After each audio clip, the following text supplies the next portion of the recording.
Қарапайым лотоктың жұмыртқа тасығаннан басқа да өте қызықты қызмет атқарады. Мысалы, лоток балаға дамытушы ойыншықтар жасауға болады. Сәлем, сендермен Жанерке. Бүгін әдеттегідей үйдегі қарапайым заттардан топ 3 ойын жасаймыз. Видеоның соңына дейін көріп, менімен бірге болуыңды сұраймын. Сенің қолдауың мен үшін өте маңызды. Бірінші ойын үшін бізге лоток, түрлі түсті бояу және де шнуровкалар қажет. Лотоктың теріс бетін әртүрлі түстерге жұп-жұптап бояп аламыз да, қайшымен шнуровкалар тығуға болатындай етіп тесіп шығамыз.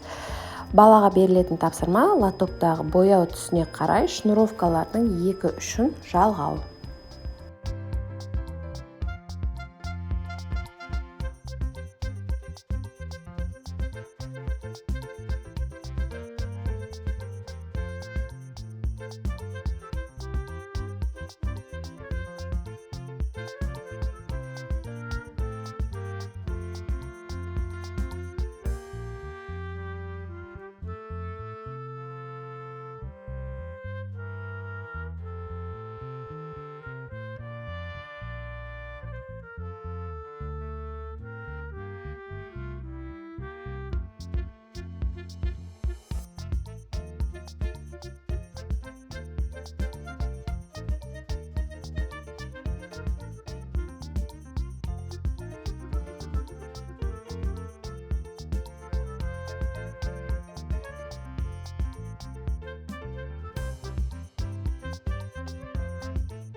Екінші ойын лоток пазл.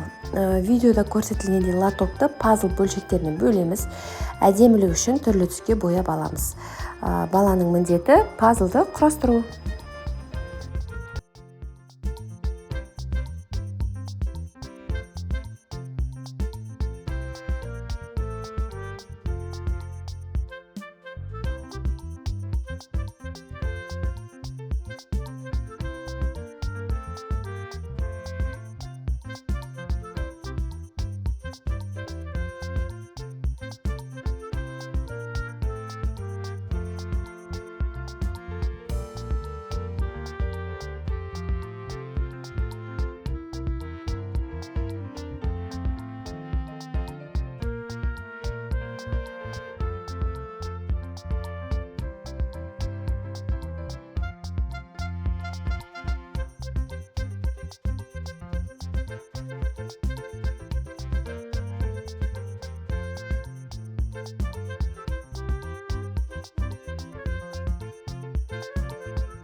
Лоток сортир ойынның қызметін өте тамаша орындай алады.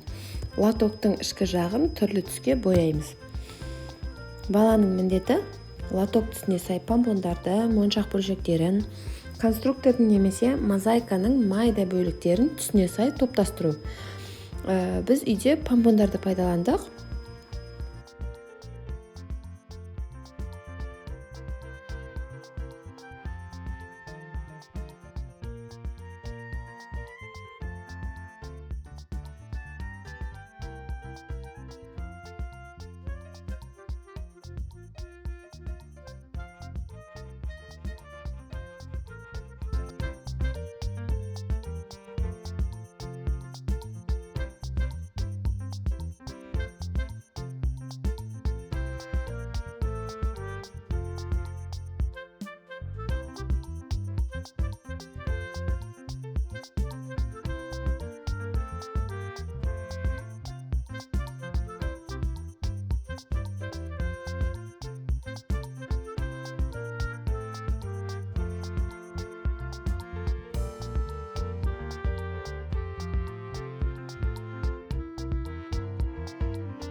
бүгінгі ойындар ұнаған болса каналыма тіркеліп достарыңызбен бөлісе отырыңыз.